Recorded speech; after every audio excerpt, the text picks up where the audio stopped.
I bring in Grant Bills. I bring in Paul Imig. This trio that comes to you every week out of the goodness of their hearts. Because we used to rotate, and then Paul's just like, just do it with Grant. That's what happened. Just see if Grant will do it again. What about next week? Yeah, is Grant available?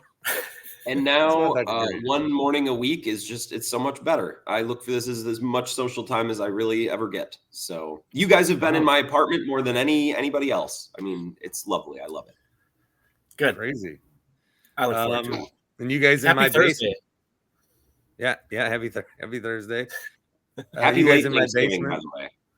Happy late Thanksgiving. Yeah. How many days is why don't we just do some questions? Let's do it. How many days is too late to wish someone a happy Thanksgiving? I vote that Chris Berman was way too late with 4 days during Monday Night Football. That's probably true. I would say Larry Friday David. even. Yeah. Come on, Berman. All right. It's Black Friday. I like that ESPN created a show with Chris Berman and Booger McFarland, which I would have just titled The Last Fucking Thing I Will Ever Watch Ever, period. It's like the perfect show that someone could have put together to make me never, ever watch it. Would be those two guys. Wow. Now, NFL Primetime was the greatest show ever. For sure. And that was in 1999. You had to watch it, though. That was the difference. You had to watch it. You had to, because you didn't see or know much about the other games. And sometimes there'd be games on there where I'm like, oh shit, Broncos Buccaneers. I've got no idea who won this game. And you would watch it. And then they had to take it away because NBC got the Sunday night rights. And part of that was like, we want Football Night in America to be where people come. Stop doing ESPN. Eventually, ESPN won back the ability to do primetime, but on ESPN Plus. So you can still watch it, but it's on ESPN Plus. And then they're like, they rip it off on Wednesdays. So they go, you have to watch it from Sunday to Wednesday. And then they just take it off their server, which I think part of what is great about NFL primetime is like going back. I mean, when you see clips of like, hey, by the way, here's an episode of NFL primetime from 1997. You're like, duh, next hour of my life's spoken for. Mm-hmm.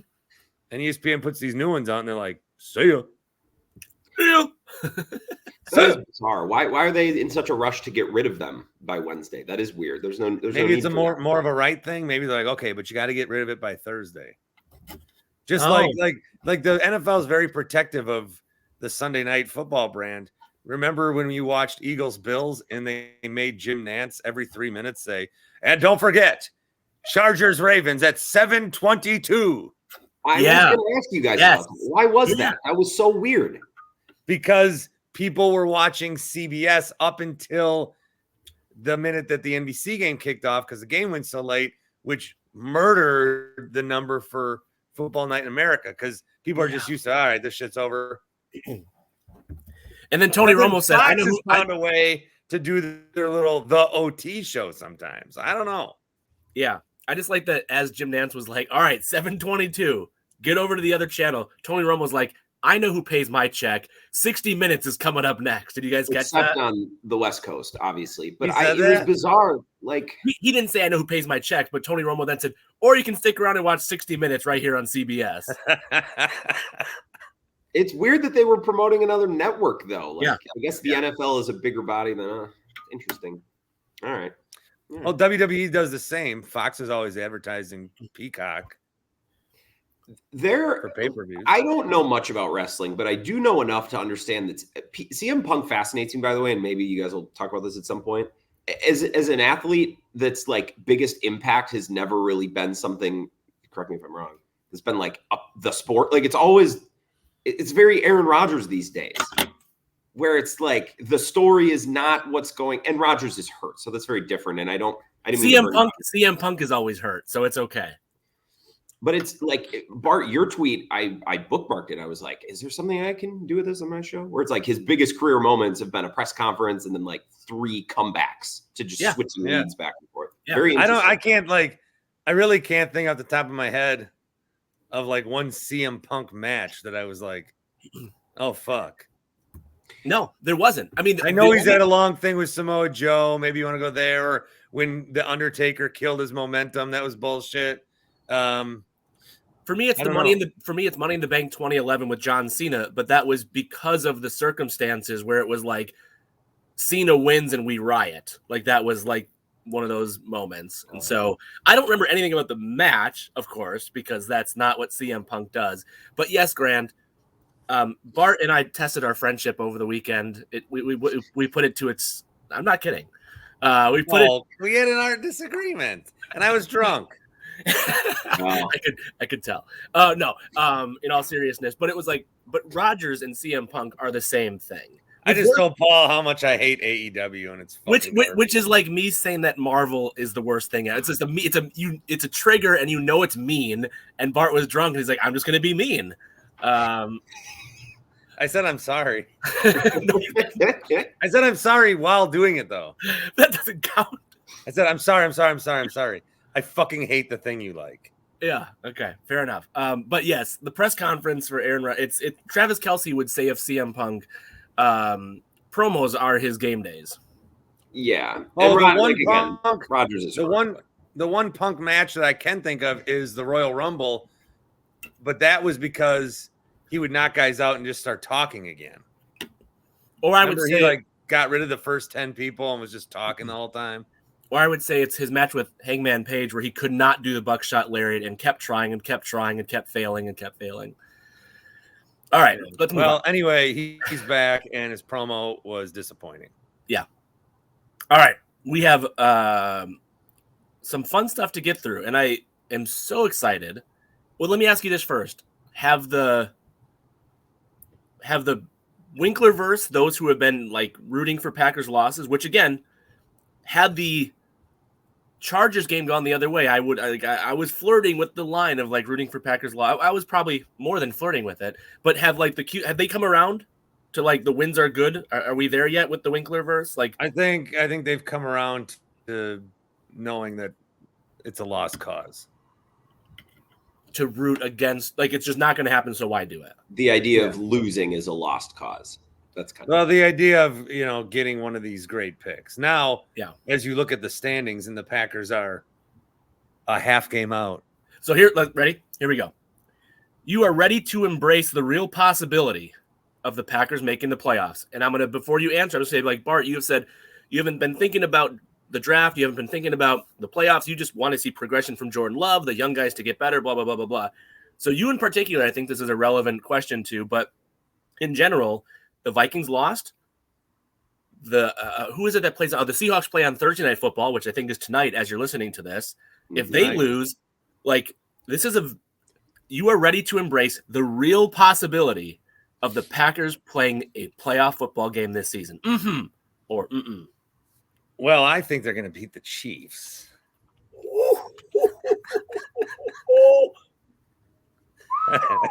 And I said that about the Lions, and people are like, good job. And I was like, I just said one thing, and I put no money on it, and I didn't make it my survivor. Fucking Saints. Never get over that. I was going to take the Vikings. Thankfully, I did not. I did tweet that I thought Justin Fields would have 4 touchdowns that night. So what you meant was 4 turnovers? Or turnovers. Turnover touchdowns. Explosive plays one way or another. He was going to do something. Fumbles. So here's the thing about the Packers. If you look at the schedule, and who do we always bring up on this show? Who do we always bring up? Tom Clements. Andy Herman. Yeah, Herman. Never talked about Tom Clements as a trio. Not a one time. Never. That was the joke. I love Andy Herman, my Blue Wire buddy. Mm-hmm. Packers are up to a 49% chance to make the playoffs per the New York Times. They control their own destiny. If they go 6-0, they are in. If they go 5-1, that's a 99% chance. 4-2, you'd be looking at a 77 to 96% chance, depending on who they lose to. They could still get in at 3-3 with about a 25% chance, depending on who they lose to. Now, here's the Packers. Can I say that back to you real quick? So 3-3 is a 25% chance, but 4-2 is like an 80% chance. Yeah. Wow. I believe in the gambling world, that's what they refer to as a key number or something like that. Yeah, that's key number. 3 is a key number, 7 is key number. I think those are what it is. They have the Chiefs this week. Let's say it's a loss. Let's say. And then the rest of their schedule is the Giants. Win. Well, hold on that. The Giants, the Panthers, the Bears, the Bucks, and the Vikings. That's a 4-1 stretch. So you can win all those games. Let's just throw in a loss. Let's throw in some dumb loss. Uh-huh. You're looking at 4-2 being very realistic, because even if you're like one of these fans that always win-loss, and give a little more. We always say, what the Packers gonna be win loss. You always come up with 10-6, or you always come up with 11-6, or whatever. Yeah, the Packers are inherently better than every team they're going to play, other than Kansas City. Yep. Now, could Tommy DeVito have a thing? Could Josh Dobbs regain? Could Justin Fields run? Could Baker Mayfield figure it out? Could the Panthers be inspired with a new interim coach? All these things could happen. But the Packers, as of this moment, I believe would be favored over every team besides the Chiefs that they play. And, because the Chiefs are first, maybe they lose and maybe the playoff thing gets a little watered down on it. But I think it's absolutely a possibility. I would love this team to make the playoffs, to get that experience and to get that first one out of the way so that when they're really competitive, they don't have to go through that. On the same token, I also don't want to go to San Francisco and get our ass kicked again. So I don't know. But yes, the playoffs are the number 2 most important sports thing in my life right now. Grant Bills ready to embrace the no one's asking number 1. What's number? I didn't know if you wanted us to ask. I left a window. What's number 1, Bart? Oh, the in-season tournament. Why did I not? God damn it! Yeah, that was a miss on our part. So Grant, ready to embrace the real possibility of a Packers playoffs? It sounds like I'm going to talk for minutes on end. I promise I'm not. So I'm looking at the Packers schedule. Coming out of the Steelers game, they lost. That was November 12th. And I think we all felt really good about that game. And we're like, hey, maybe they put some things together and they finished strong down the stretch. Broke up the season from the Steelers' point to the end into 2 chunks. There's that final 5-game stretch that's pretty soft. You talked about that, right? Giants, Buccaneers, Panthers, Vikings, Bears. But to get to that 5-game stretch, the Packers needed to go through the Chargers, the Lions, and the Chiefs. And we all thought, well, if you just win one of those, if you can be in an okay spot through that 3-game stretch, well, they've already won 2 of those 3 games. Which, if you would have told me at the beginning of this, stretch that at worst they would go 2-1, I'd take it. Sign up. Yeah. So I wouldn't have even thought or mentioned the playoffs a couple weeks ago, but with these last 2 big wins, these were unexpected wins. I didn't think these were wins that they could get. I think the goal of finishing strong and playing their best football at the right time of the year and making a playoff run, they're kind of the same thing, right? Like the goal of improvement and playing their best football in the last month kind of coincides with winning as many games as possible and going on a playoff run. So I think the Packers' focus and what we've wanted from them all year long aligns with the idea of them making a playoff run. So I'll say, I'll think about it, especially because the Vikings lost the other night and a couple things have gone their way. The Seahawks, Geno Smith does not look great. There are other teams in the Packers neighborhood that are trending poorly. And the Packers, they took their lumps at the beginning of the year and were like, what is this? Everyone's young and no one knows what they're doing. But now we're seeing the good side of that coin. Now that they've figured some things out, they're able to play in a way that I think a team could only play had they grown together and built together and gone through some of those struggles. So just because of the way the schedule is structured, the way that they've won 2 of these 3 tough games before that final 5-game stretch, and the way that kind of similar teams in the NFC are trending, I'll talk about the playoffs. It's not going to be the number 1 thing on my mind, but I will very seriously consider it and think about it for sure. Mm-hmm. So I want to learn from my mistake. So it's not the number 1 thing on your mind, Grant. What's the number 1 sports thing on your mind? Craig Counsell going to a Bucks game. That's the number 1 thing on my mind. I love that this trio right here is so aligned on this topic. That makes me so happy. What a prick. Well, thankfully, Sparky's on our side. I was very confident he would be. Rami at 9 o'clock. What did you do? Thursdays at 9 o'clock with Rami? That would be such an intolerable hour talking about this, because you'd be like, Rami, I'm so mad. And Rami, fresh out of bed, would be like, I don't know why you care, Bart. I don't. And I'd be sitting at home punching air at how Rami doesn't get it. I'm glad Sparky gets it. I'm glad you guys get it. Well, I brought the council thing up. I brought that up on CBS the other night, knowing no one gave a fuck. No one cares. It just doesn't. No one cares about NL Central manager drama. But I'm telling you, if like Joe Torre went to the Red Sox and then went to a Knicks game, he would be mauled. Who was it? You? I think it was you I think it was you. I was in Woodman's listening to a show, and they're like, if this happened in Philly, Philly manager goes to the Mets, goes to a Sixers game. And here we're just like, I mean, some usher would be like, I will get fired and spill blood to be a hero that this city needs to keep this man out of the arena. Yeah. We're just not, and again, I don't want harm or violence. That's not what I'm saying. Of course. But we are not the sports fan base that we think we are. We are not a good in-stadium fan base at any sport. We're too reactionary. We're too cautious of how we look. We don't go to have fun. We go there reserved. We won't put in-season tournament shirts over the fucking, I work for Johnson Electric. This is my work. This is my game attire. Dress like we're going to a fish fry in a church basement. Can't put the shirt on. Look around. Look around this state. Look around when you are places and count and take note of the amount of people whose best shirt is a work polo. They wear these things to weddings. Like their employer's polo?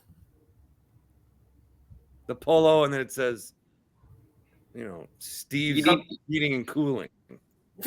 You need to go back and watch that last exchange on the Dan Schani YouTube stream, because Bart's nod of a yes was like depressed.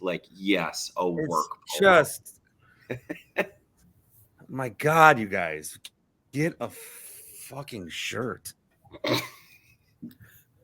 Anyways, that's the number one thing on my mind. But I was enjoying the Packers conversation part, and Paul, not to I do have a different number one overall thing on my mind, and that's because we were all too baked and high to do a Black Friday sale at Happy Place Hemp.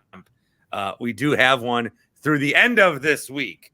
Promo code BORT gets you 30% off through the end of the week. Promo code BORT, B-O-R-T, when you go to happyplacehemp.com. The gummies, very chewy bowl.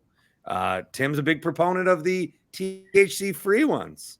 They help him stay alert a little bit and focused on those grueling overnight shifts. I'm more of a fan of the ones that get me the opposite of that.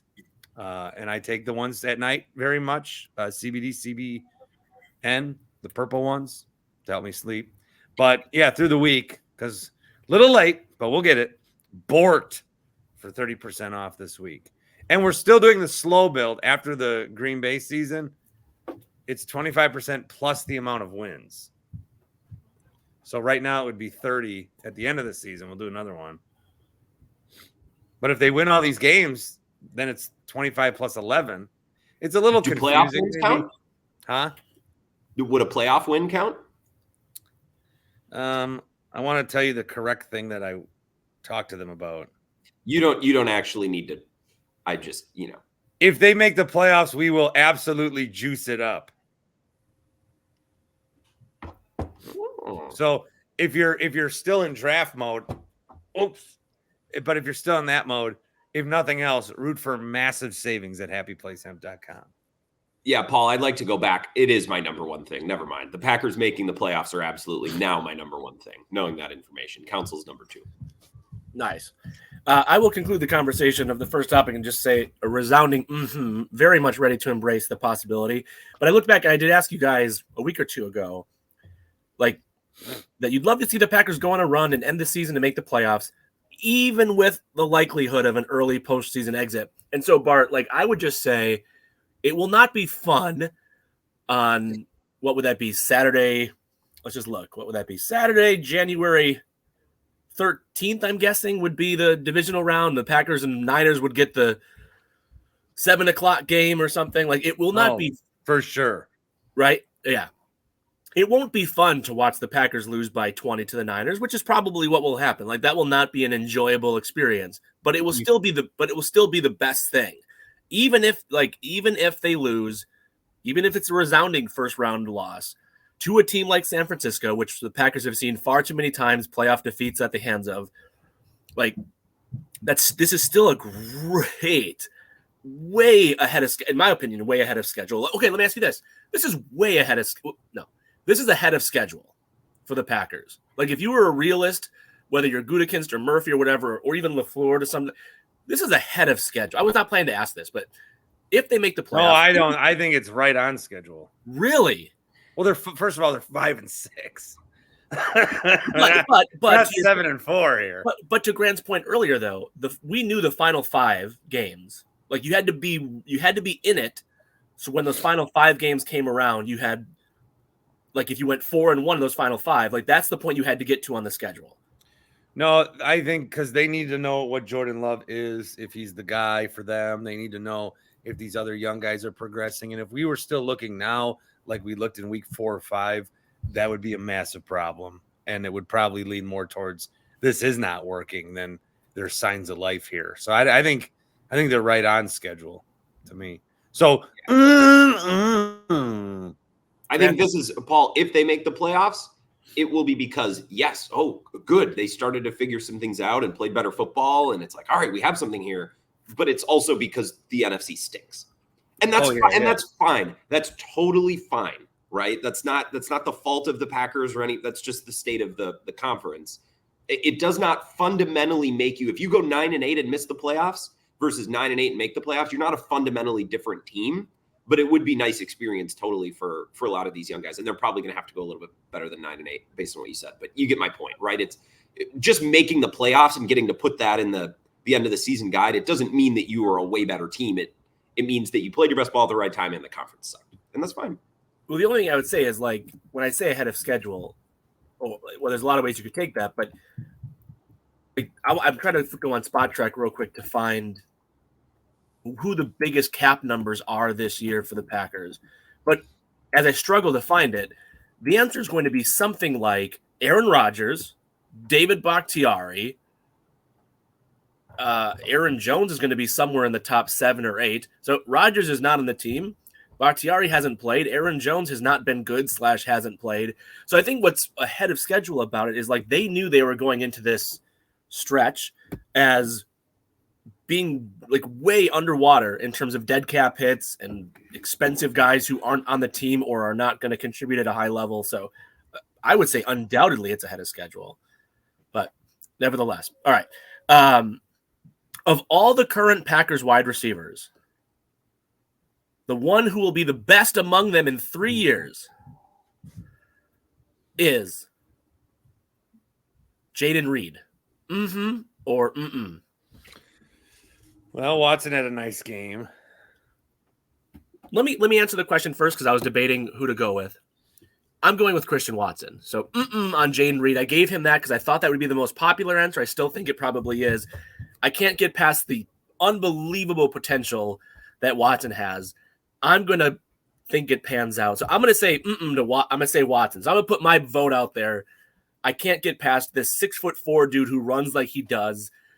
I think he'll figure out the rest. I think the upside is too great. I'm going with Watson, but sorry to interrupt. I just wanted to at least throw it out there that if you both say Reed, there is some dissension among us. But go ahead. Well, Wicks could have potential. I like Wicks a lot. I mean, Dobbs is your surefire. Like, he's not gonna. Dobbs has already not failed as a draft pick. He will. James Jones. That's always my comp when I watch Dobbs. Like, oh, okay, James Jones. Yep. So he can be James Jones, and Reed can be Driver, and Watson can be Jennings or something like that. Except Watson is like Well, right, but in terms of production value, I think Watson's Jordy, but yeah, I think I might be with you. Yeah, I think it's the safer bet, and they finally were running Watson. Like, Watson is not MVS, okay? Right. So just stop. Like, for weeks, all we were doing was throwing it deep to him. Run a fucking route. Yeah. Run some slants. Get him the ball and see what he can do. I mean, don't just be like, I don't know. They haven't been using him right. Player fast, player run far. I throw far. Like, that's what it was with MVS. Just throwing bodies. MVS. I swear, if he fucking scores on Sunday, because if he fucking scores on Sunday, I will bet whatever left of my cock that he does a fake Lambo leap. Wow. Betting the rest of the Wiener Schnitzel on a fake Lambo leap is one bold proclamation. Like a fake Lambo leap, like Mello, like fake the shot, and there's like, never mind. Yeah, he'll be like, okay. Do you need like odds? Like, you're just gonna say straight up, if he does it, you get to keep what's left, and if he doesn't do it, like then it's gone. You know the phrase "shower, not a grower." No, it did not exist before I came on the scene. I was gonna say that's good backwards.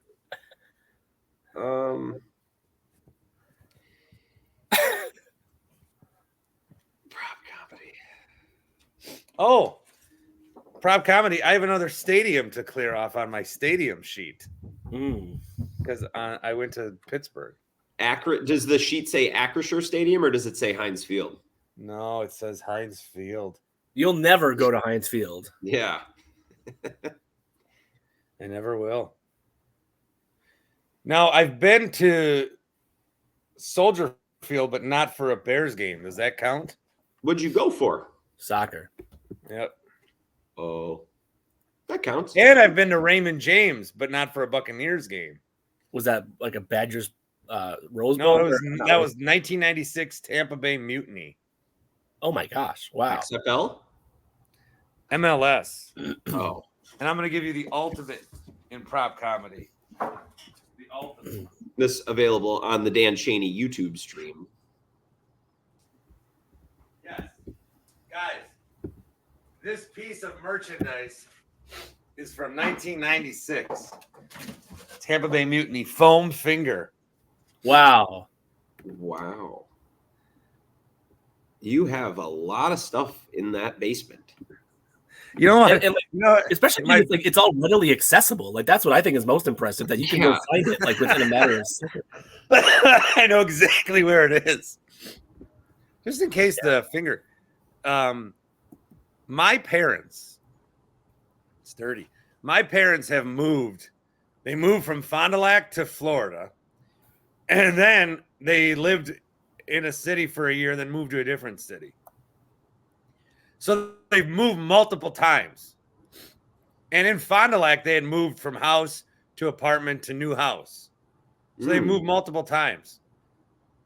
But every like Christmas, or sometimes there's a random box on my steps, it's mail from my parents of like knickknacks and collectibles from my youth. Yeah. Cool. A slow trickle stream. And I said, how do you still have this shit? Either give it to me all or throw it away. Like, last time I got a fucking like Chicken McNugget Transformer from 1987. That's awesome, though. Like, get rid of it. No, if you don't want it, you can send it to me. I have to show you what my grandma sent me. A pie? If we're going to do this. The Mutiny were my favorite team.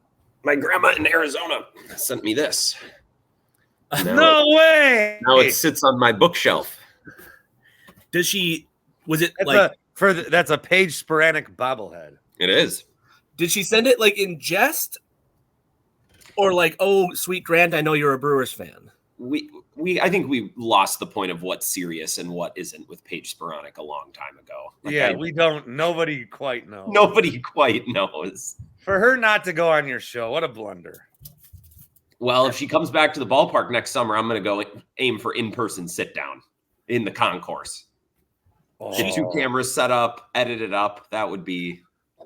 Well, you can hire me free of charge for that, Fred. I would need a videographer. I'm striking out big with guests recently. Chris Collinsworth wouldn't do Bill's show this week, and I want to be able to tell Bill that guess who I got for you, and then say it's a great moment. But I can't. I've gotten so close a couple times, and I can't do it. Were you going to have Bill ask Chris Collinsworth about the pass rush? The pass rush. The pass. We should have. I honestly, if I could get Chris Collinsworth, I might, because he's going to be at Lambeau this weekend. I would have asked him, "Did you watch Jason Garrett?" Get Jason Garrett. It would be that'd be pretty funny. But the thing is, I hope you guys have a wonderful Thursday as the sun sets on this wonderful afternoon, on this wonderful evening. Pretty nice. Pretty nice, huh? I had a good time with Jason Garrett. We were talking about Jaden Reed. We were talking about the current Packers wide receiver who you think will be the best. I want to know more about Jason Garrett. You said you had a comp for him. Well, I just think, okay. Let's hear the Jason Garrett take, and then nobody came here to break down wide receivers. I thought Jason Garrett was fine. It was all something that we got to talk about on Twitter, and then I see grown men like Bill Simmons who have accomplished so much in life, or Bill Simmons. Did I say Ben Simmons? Bill Simmons, who's accomplished so much in life, and is tweeting like a child, like, this guy fucking sucks. He's awful. Oh my God. It's like, he's fine. He's fine. I think my prediction is Jason Garrett becomes this next generation's Howie Long. I think he could have a long, long career as the stoic kind of overly serious guy at the desk. And you need to put a jokester next to him. You need the Howie Long next to him. But the problem is Jason Garrett thinks he's a jokester. Jason Garrett finds himself funny. I don't think you guys assign too much. Why am I the guy defending Jason Garrett? Why are you the guy defending Jason? Every guy on TV is mostly a slap. They all take themselves way too seriously. Why are we singling out Jason Garrett? This isn't fair. Let's talk more about how Fox has basically the same pregame show they had for the last 30 years. Can we actually spend some time on pregame shows of the NFL? Because the cast of characters, not only have they been there for way too long. No. When is the last time anyone on that, whether they've been like Terry Bradshaw reading halftime highlights is fucking brutal. It's part of it. What were you about to say? Because I think I know what you're about to say, and it's gonna piss me off. You were saying, when is the last time someone on this show, what were you about to say? Has like gleaned anything of value from anything. When was the last time they taught you something? That's not why they exist. Just said something that made you either like it was genuinely funny, it was genuinely intellectual, it was genuinely interesting. Like, I don't even care what word you want to use. Like, what has last week. What?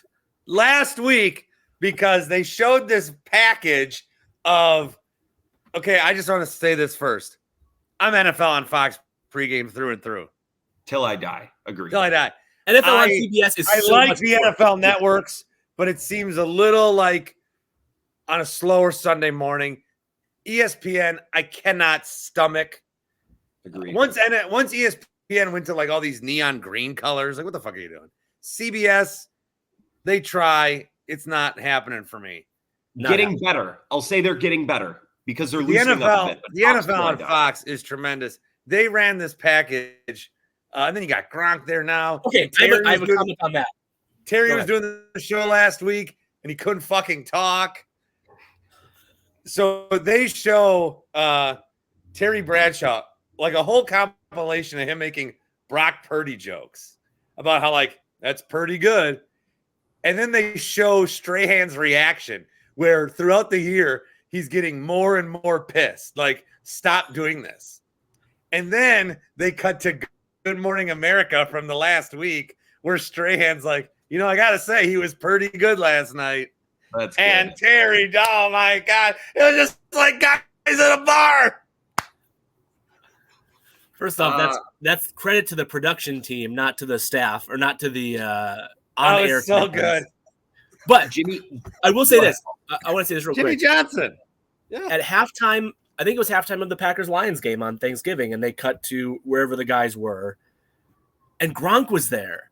And I think Gronk is a relatively entertaining guy, but I've never been like, wow, Gronk is the future of sports media. But as he broke down for like 90 seconds of something about the actual game, I felt like Bradshaw and the other guys were looking at him like, hey, we're not here for real analysis. Just say something quippy and move on. And it was by the way. They were not right. Break down the game, Gronk. Gronk was fantastic in that segment, and I love that they looked. And then, by the way, the kids jumped on Gronk's back, and he gave him a ride around, and I was like, yeah. Oh, like fire everyone, hire Gronk, and let Gronk rebuild this thing. Look, rebuild it in Gronk's image.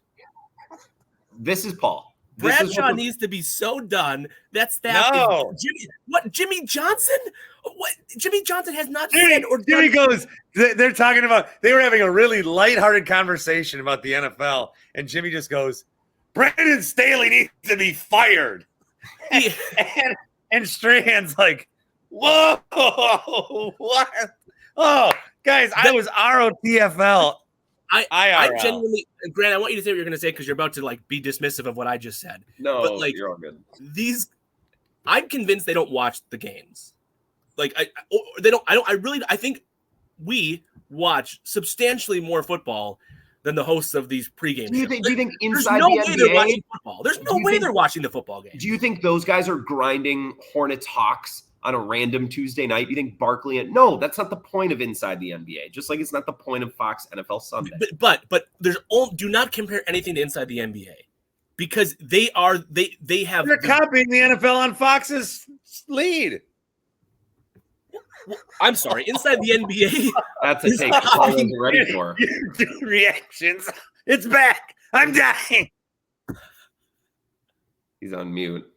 Thank God. Look, you always want cogent analysis and detailed breakdowns, and for that, I would say, or a conversation between two people who are saying something of value, not like, and here's my 40 seconds of what I have to say, and I'm going to go to you for 40 seconds of what you have to say. And TV. None of it is literally every TV show. Oh, you know how TV works. That's TV.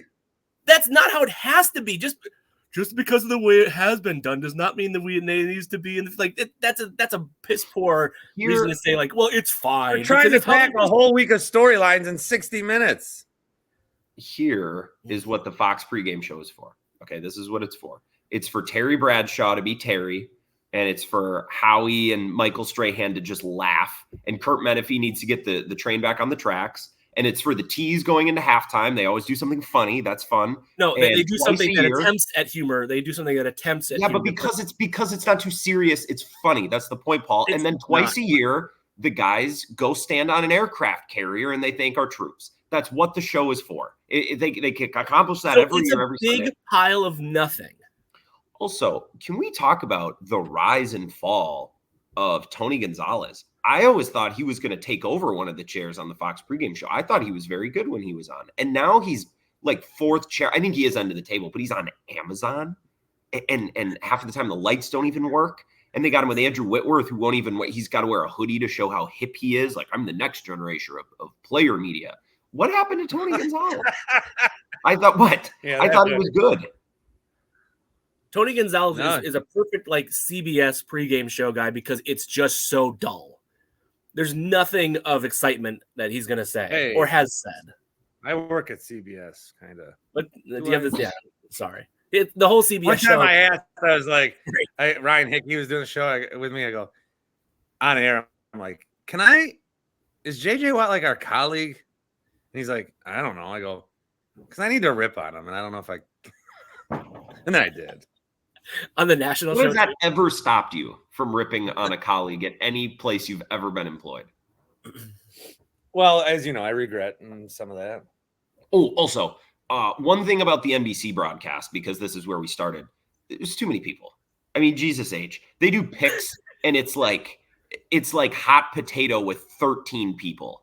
And it's all so polished. Like, it goes to Florio, and Florio delivers his, like, monologue. The tease when it's Maria and Dungy, and Maria left for NBC What did they do? What'd she do? What'd she do Monday through Saturday?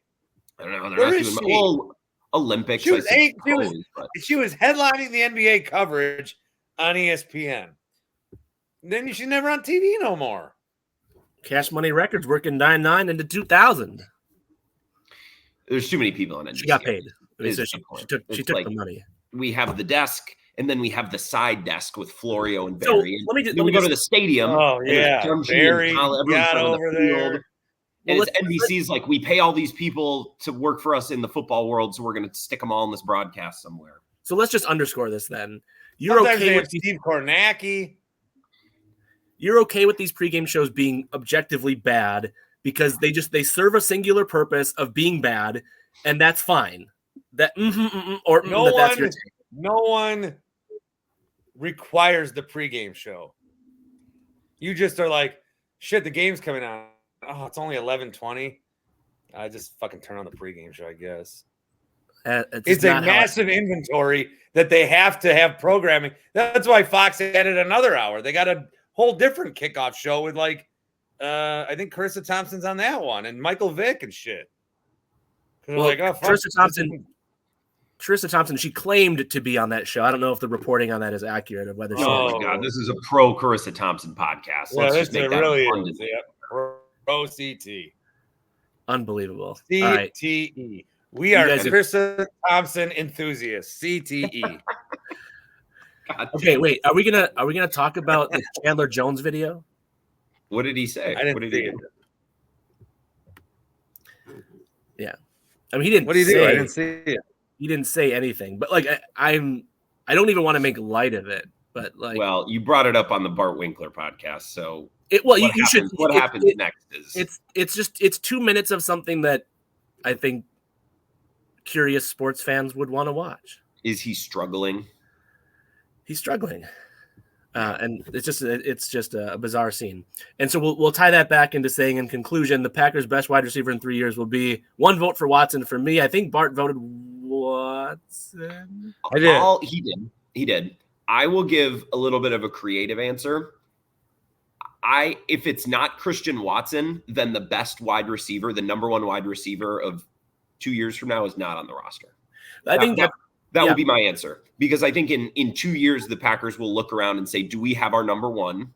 And if not, they'll do the A.J. Brown. I would hope the A.J. Brown, Tyreek Hill, Stephon Diggs thing, where it's like, we've built a really nice base and we like our foundation, but we need our guy. And if that guy's not on the roster, and I don't think that guy can be on the roster right now unless it's Christian Watson.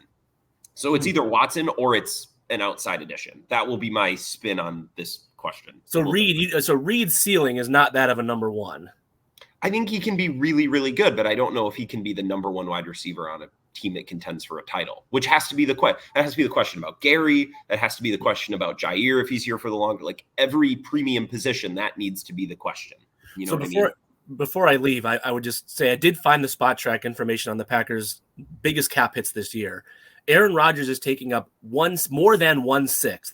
He's taking up 18%. Rodgers is of this year's cap team. So when I say the Packers are ahead of schedule, no matter what, it's that 18% of their cap is going to a guy not on the roster. By the way, taking up 10% of the cap is David Bakhtiari. Yeah, I was going to say. So 28% of the cap this year, 28% is Rodgers and Bakhtiari. That's incredible. Yeah. The next highest is Jair at 4%. Also, I think Matt LaFleur deserves a lot of credit. I think Matt LaFleur's a good coach. I know this has been an anti-Matt LaFleur podcast. I have to leave, and so I want you guys to maybe answer this question once I leave. Yeah, I got 5 minutes. Bart took himself off camera. Explain. No, not here for Matt LaFleur, Joy. Just wait. Explain the Packers' Thanksgiving win over Detroit. Explain it. How would you, if you were telling the story? Detroit win for it on 4th down too many times. So you're just gonna say because the Lions were 0 for 5 on 4th? I'm still trying to wrap my head around how do I explain that? Well, I want to give credit to Jordan Love. I gotta go. I'm really excited to hear this. I'm excited to hear this on the pod. Bye, guys. Please answer that question. I'm sorry I have to run. No, you're good. Nice to see you. Goodbye, Bart. Bye, Paul. Bye. Love that guy. There he goes. Paul and Mike. I don't believe our friendship was tested, but it did get pretty chippy. I was being a real D. We were just talking about wrestling, and I was really excited. And even though Paul and I both kind of feel the same way about CM Punk, like, oh, this shit again. Yeah. But it's still exciting to see him. And then I just told him AEW is awful. And he said it's for hardcore wrestlers. And I said, fuck you. Don't say that. That doesn't exist. So you don't think, just to do justice to Paul, because I feel like he's moved on now and his dying wish was that we answer this question. You don't think Matt LaFleur deserves? I will talk about. I do think Matt LaFleur deserves credit. I think that he's done a pretty nice job these last couple of weeks. He seems to be more confident in his quarterback, which I wish he was the entire time. This whole thing I rallied against about you can't have young guys grow up together in this sport. The last couple of weeks, that has been working, and that's led to a lot of fun. I will find ways to criticize Matt LaFleur if they are available. That first shot downfield, LaFleur tried to talk Jordan Love out of taking it. The night before, they had planned to take the shot, and Matt LaFleur gets all skitty. He gets all, I'm not sure we want to do this, Jordan. And then Love's like, let's just do it. Can you blame him? Like, I had a caller who's a Vikings fan the other night call my show to talk about the Packers win. And this is before the Vikings lost to the Bears. And he's like, I almost drove my car off the side of the interstate. He was driving to Thanksgiving and he heard the deep shot to Watson. And then he heard that he caught it and he pretty near drove his car off the highway. It is a risky play because if he drops that, like that can poison the well for a whole game or a whole season. Like we've talked about this. Like that, I think that sunk the Packers season last year. Yeah, that was one of the best. That's a top 5 grand take. I'm like, it's a little tongue in cheek, but also I would be fascinated to see how last season would have gone had Watson made that catch. I really take a lot of stock in how impressive that first quarter was right away. That It was on Thanksgiving. That it was on national TV. And yeah, I mean, they scored 20 points. I thought they're going to score more. I think they finished more than whatever they finished with. But their offense is still, it's still not where it needs to be ultimately. But I like when they score early because to me, that tells me that they worked on something during the week. They game planned, they schemed, they scripted, and then they got to the field and were able to execute it. And it worked. And that was not what was going on earlier in the year. Like they figured it out in the third and the fourth quarter, but that was my concern about LaFleur is they were getting shut out in the first half. It's like, okay, well, those are supposed to be the good plays. Those are supposed to be the scripted ones and the ones that are practiced and really thought about. And those are the ones that aren't working. And the opening drives, the Chargers game too, that's looked a lot better. So that makes me feel better about their preparation in the middle of the week and what Matt LaFleur is preaching for sure. All right. Quick, I'll go first. Obviously, yes. The turkey. I'm going to draft stuffing was going to be number 1. Stuffing or dressing. It's a toss-up between that and mashed potatoes, but you can get mashed potatoes however you want. You can make mashed potatoes out of a bag if you want. Stuffing, you can do it in the bird, out of the bird. Yes, you can get stovetop anytime, but Thanksgiving stuffing has got to be the number 1 side. Snake draft to you. So I'm tempted to take mashed potatoes here, but that's so everyone would do that. I'll go green bean casserole. No, I like it more every year. I think it's so fucking good. I like it more every year. It ages every as I year age. It's better. It's the French fried onions, and it's not really a liquid, but it's not really a solid, and it just flows so well with the rest of the plate. So I'll go some GBC, some green bean casserole, number 2 pick. Snake draft. Snake around. Yeah. Mashed potatoes. Mashed potatoes. That's a massive 2-3 for me. Yeah, so I got stuffing, and then I can't even think of another one. What, mac and cheese? I never even have that at mine. You've never been a mac and cheese family. Gravy. You can take gravy. Oh, I gotta take gravy, but the gravy's not a side. Gravy's a pleaser. And now we've opened up a whole nother can of worms. Oh my goodness. Have you ever heard of or had polenta? Yes. I've talked about it. Polenta, my grandma used to make it, and it was like yellow and starchy, and it's like grits, but corn, right? Yeah, you needed gravy. Mm-hmm. It's like grits, but like bread. I don't know. But you needed gravy. And then my father-in-law, my late father-in-law, he knew that I liked it, so he made it for me. And it was really good, but it was like, because he got really good at cooking it in his life. You have to. But he made me like the premier polenta. But I craved my grandma's shitty one, you know? It's like you just crave your. Is that why you tweeted that? Huh? Is that why you tweeted that a week or so ago? Yeah. Because my grandma's house, when we would go over there, it just always smelled like ham. But like, because we'd always go over there for holidays or whatever. Yeah. Or if we'd be there on a Sunday. She's like, "You guys want a ham?" Sunday ham after church. Oh. There was one time in my life where I worked at a grocery store. My dad's dad was the manager of the store. My mom's mom worked in the deli. Wow. Family Seeing business. the grandparents interact was always a treat for me.